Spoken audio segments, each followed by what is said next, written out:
Welcome, this is our Thursday, July 28, 2016 edition of the Government News Brief.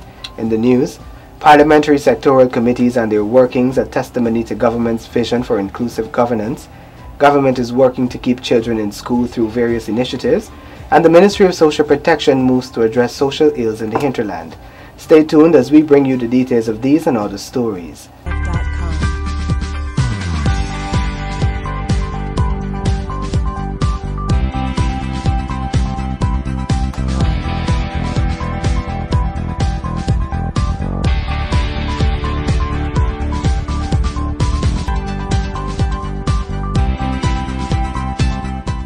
Thank you for staying with us. I am Azim Khan. Here now are the details.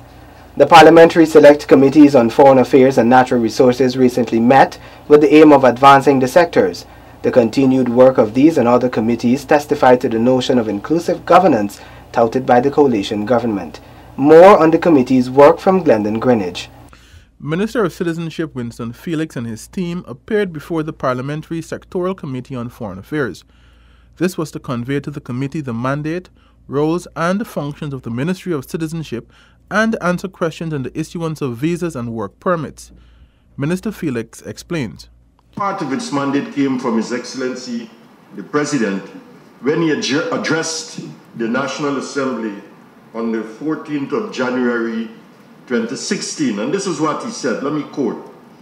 Our Ministry of Citizenship, a ministry within the Ministry of the Presidency, will implement systems to ensure that every Guyanese child's birth is registered and will develop policies to ensure greater control over illegal aliens.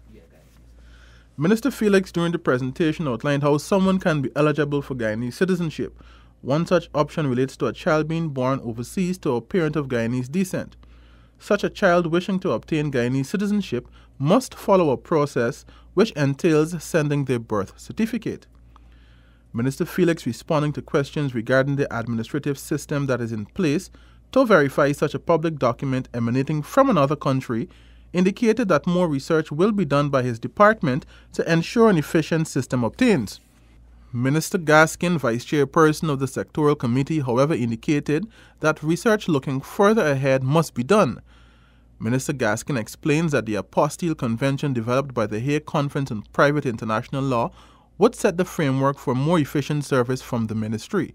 Guyana is not a signatory to that convention, but if we were, it would certainly make it easier to get documents authenticated because the process is a lot more efficient and a lot faster. But more than that, that particular convention now has an electronic component to it, which may negate the need for or make it impossible for anybody to hold on to any document.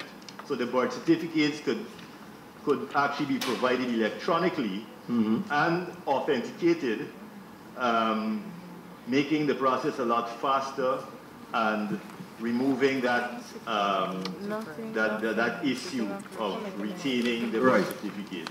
Members of the Parliamentary Sectoral Committee on Foreign Affairs includes Opposition Chief Whip Gail Teixeira, Chairman, Minister of Business Dominic Gaskin, Vice Chairman, Minister within the Ministry of Education Nicolette Henry, Minister of Social Protection Valda Lawrence, Member of Parliament Hemraj Rajkumar, Member of Parliament John Adams, Opposition MP Zulfikar Mustafa, Opposition MP Afriko Selman, and Opposition MP Nigel Dalaramnal. Meanwhile, over at the Parliamentary Sectoral Committee on Natural Resources, members heard that drilling for oil and gas at Liza Well 3 is expected to begin later this year by ExxonMobil country manager Jeff Simmons. Simmons told the committee that Guyana could move from oil exploration to production in as little as 5 years. There's still some more things that we need to put in place. The front-end engineering is critical to do the actual determination of the actual things we need to build and assemble. We need to get information from the contractors. But we've done this many times. The company has built many of these kinds of FPSOs. We think 5 years is a reasonable time frame. Questions were also raised on the company's efforts to use local labor in its operations. We always work to maximize local content in our affiliates and operations all around the world. The companies that we're using as contractors are starting to expand here in the community, so you'll see storefronts, housing, leasing, transportation, security, all of those things are increasing. Currently, ExxonMobil employs more than 300 Guyanese in its exploration operations. The company has also committed to training locals in associated fields of oil exploration and production. After the debriefing by Simmons, the committee questioned Natural Resources Minister Raphael Trotman on issues raised during their recent visit to Region 10. Chairman of the committee, Odinga Lumumba, suggested random sampling in the bauxite sector, to which Trotman agreed. It is something we will consider, Mr. Chairman. I think it's important from time to time to do random samplings of the water, of the air quality, of the ore. I see nothing wrong with it, and it's something that I think we can take on board, just to do random sampling from time to time. Trotman also provided information on relief efforts being taken by his ministry for small-scale loggers. Many were left with logs in hand, owing money to the Forestry Commission. We have started to provide relief, in some instances excusing penalties, and in other instances providing longer terms for payment. The ministry is also making provisions for small-scale miners, Trotman says. In terms of small miners, we did meet with the small miners at the beginning of the year, and we have set aside a substantial bit of acreage in all of the 6 mining districts. We plan during the month of August to go into those districts and ensure as well that small miners also receive concessions. Trotman pointed out that despite these challenges, the overall mining sector is relatively healthy. However, he indicated that forestry has seen a 15% reduction as a result of poor international markets. Members of the Natural Resources Select Committee are APNO AFC Members of Parliament Odwin Rutherford, Jermaine Figueroa, Minister of State Joseph Harmon, PPPC's Members of Parliament Pauline Sukai, Neil Kumar, Yvonne Pearson, and Chairman Odinga Lumumba. With this news brief, Glendon Greenwich. Studies have shown that there is a 20% higher school dropout rate in the Caribbean when compared to Latin America. Hence, several initiatives have been launched by the government of Guyana aimed at keeping children in school. Tiffany Rodius has the details. The Books, Bicycle, Boats, Buses and Breakfast program, which was introduced by President David Granger, is already having a positive impact. Donna Chapman, Deputy Chief Education Officer, highlights how this program has been benefiting some students in Region 10. Region 10 has actually said that they have a success story because they have a boat bringing people all the way past West Watuka, and more children are attending school. But they recognized that they were coming so early that they had no breakfast. So the Department of Education actually introduced a breakfast program for those children. Through the Technical Vocational Education Training, TVET, youths who are not motivated in the formal school system are also given a second chance. Through TVET, youths learn carpentry, masonry and cosmetology, among others. Teenage girls who have dropped out of school due to pregnancy are now being reintegrated into the formal school system. Yesterday, government in collaboration with the United Nations Children Fund, UNICEF, launched a study on out-of-school children. This study will allow government to have a better understanding of the current situation of school dropouts and explore more ways of reintegrating children back into the school system.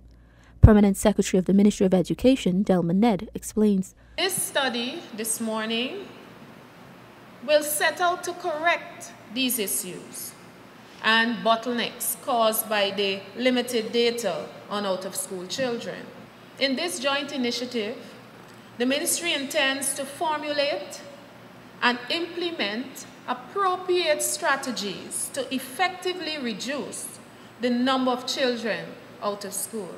Since the introduction of the Books, Bicycle, Boats, Buses and Breakfast, or 5Bs program, 10 buses, 9 boats and hundreds of bicycles have been donated to children and communities, all aimed at reducing inequalities in education to ensure that every child has access. For the Government News Brief, I'm Tiffany Rogers.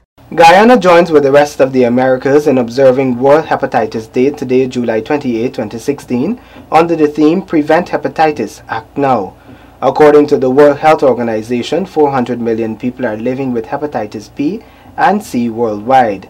In his message to mark the occasion, Public Health Minister Dr. George Norton says that Guyana has had success with its immunization program over the last decade. There has been remarkable progress towards protecting Guyanese from vaccine-preventable diseases.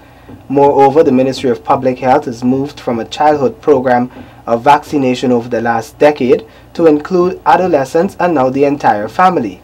Dr. Norton in his message encouraged everyone to know their status and get tested for hepatitis.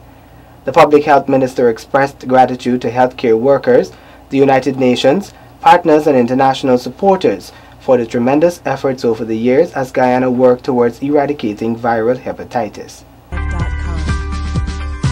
The delivery of efficient healthcare in the public health system is being hampered by the shortage of nurses. Namila Henry Rowe tells us why.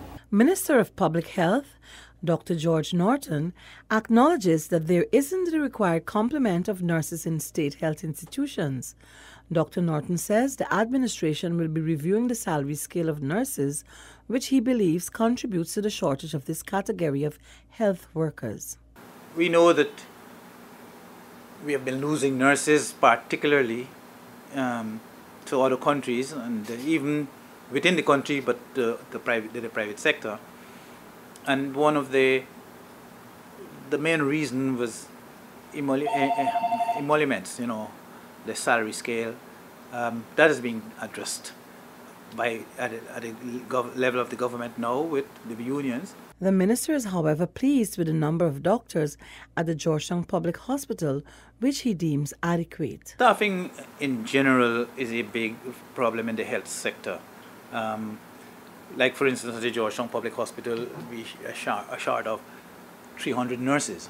I think the only area that we are to some extent comfortable is with physicians.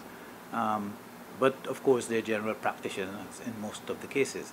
The shortage of nurses has seen a number of other issues arising at the GPHC, which includes the lengthy period patients have to endure to get attended.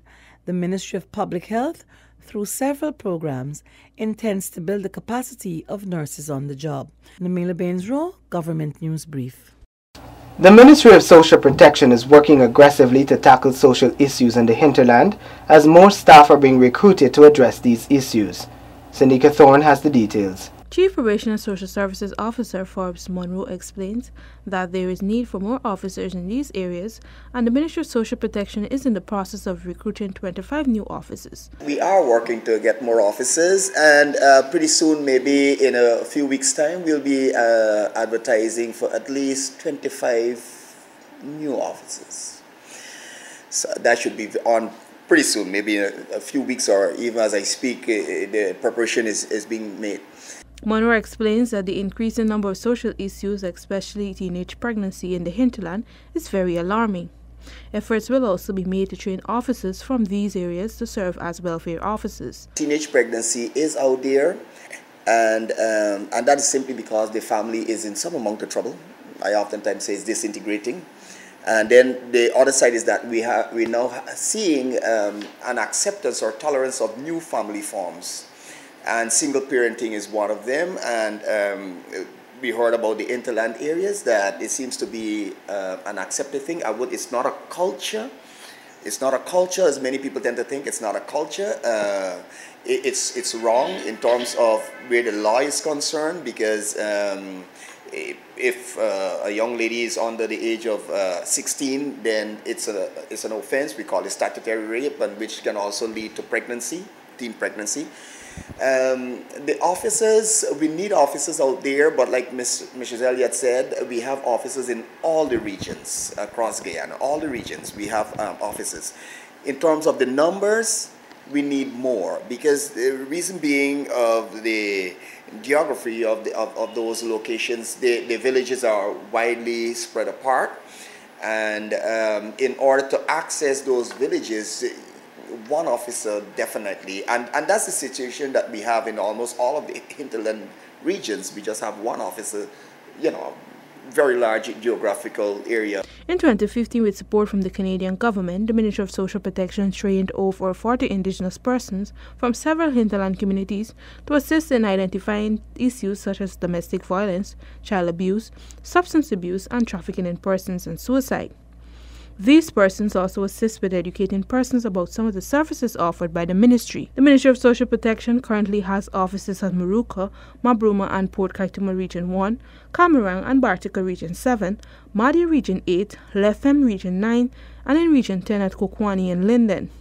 All of these offices are equipped with officers, with Madia being the exception. For the Government News Brief, Sneaker Thorne reporting.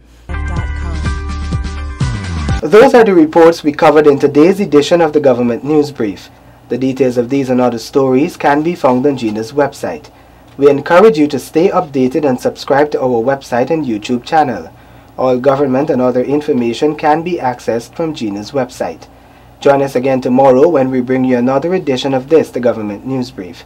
Thank you for watching.